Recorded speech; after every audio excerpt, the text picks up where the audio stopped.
Welcome to my life with Charcot-Marie tooth disease, also known as CMT. It is a form of muscular dystrophy, and oddly enough, it has nothing to do with your teeth. It was named after the three doctors that discovered it in 1886, Doctors Jean-Marie Charcot, Pierre Marie, and Howard Henry Tooth. It is one of the most common neuromuscular disorders, but it is oftentimes misdiagnosed because it is not very well known. There are believed to be about 125,000 people in the United States with this disorder. However, a lot of people may never know that they have this disorder because there is so much variation between cases. There seems to be no variation between the severity between people, but there is still a lot that is unknown about this disorder. Several different types of CMT. The most common type is CMT 1A. It makes up about 60% of all cases. It is a disease of the peripheral nerves that control muscles. When I was 1 year, I wasn't learning to walk. I struggled to get around, and when I finally began to walk, it took me a long time to be able to get around without falling after just a few steps. My mother immediately began taking me to doctors, but they all just waved us away, saying, "Oh, she's just a clumsy baby."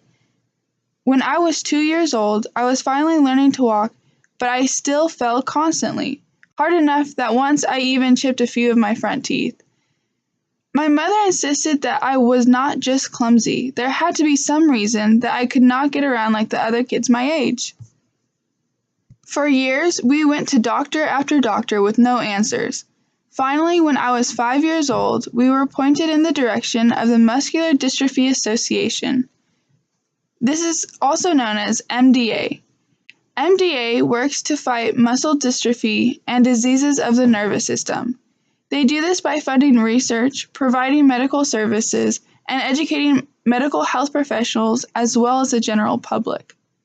They provided free appointments to doctors that specialize on working with types of muscular dystrophy. I was then provided with a free CMT 1A blood test, and I was diagnosed shortly after. I was told that I would be in a wheelchair within the next year. Fortunately for me, though, they were wrong. My mother immediately began researching the disease so that she could help me to the best of her ability. She found out that the type of CMT I was diagnosed with, type 1A, was caused by duplication in the PMP22 gene on chromosome 17. Instead of receiving one chromosome from my dad and one from my mom, I have two from my dad and one from my mom in this particular gene. The gene here causes a surplus of a particular protein. This protein is in the peripheral nervous system, which connects the brain and spinal cord to muscles and to sensory cells that detect sensations such as touch, pain, heat, and sound. The extra PMP22 in my body causes demyelination. Demyelination is where there is damage to the protective covering of the myelin sheath that surrounds nerve fibers. A good way to picture this is by thinking of an electrical cord.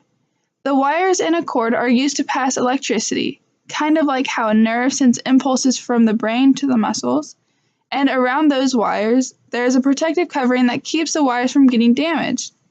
The extra PMP22 causes the protective covering to come off and leave my nerves exposed. This causes the nerve impulses to slow down or stop altogether. This causes a lot of problems for me. The biggest problem, in my case, is the communication from my brain to my muscles. I have a lot of weakness, mainly in my legs and arms, that causes me to have trouble getting around like everybody else. The nerve damage also means that I have lost feelings in my arms and legs. This also causes a lot of clumsiness that I have. It's hard to have good balance because I can't feel my feet, and I have a hard time registering where my feet are in relation to my body if I'm not looking. These are just the symptoms that are most prevalent in my case, but it can be different from person to person. Just recently, hearing loss has also been linked to CMT because of the nerves going to the ears, and there is still a lot left to learn. We also found out something very unique about this disability. It can only be passed down directly from parent to child. It cannot skip a generation, and the severity of the parent's case has no relation to the severity of the child's.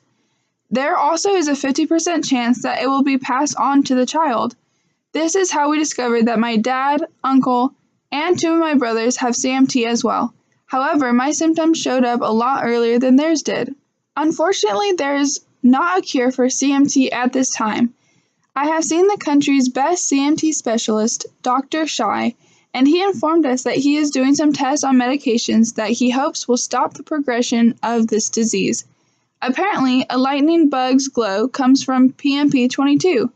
He believes that if he can find a medication that will dim the lightning bug's glow without fully turning it off, it will be the cure to CMT. He has found several that will turn it off, but not enough PMP22 could be a problem as well. He hopes to have a cure soon.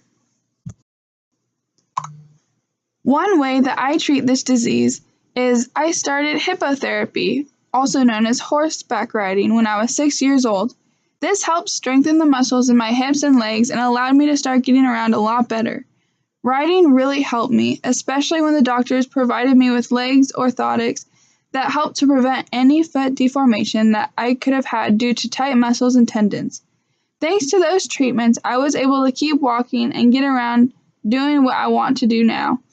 While things are still tough, I hope that a cure will be found soon. Thank you.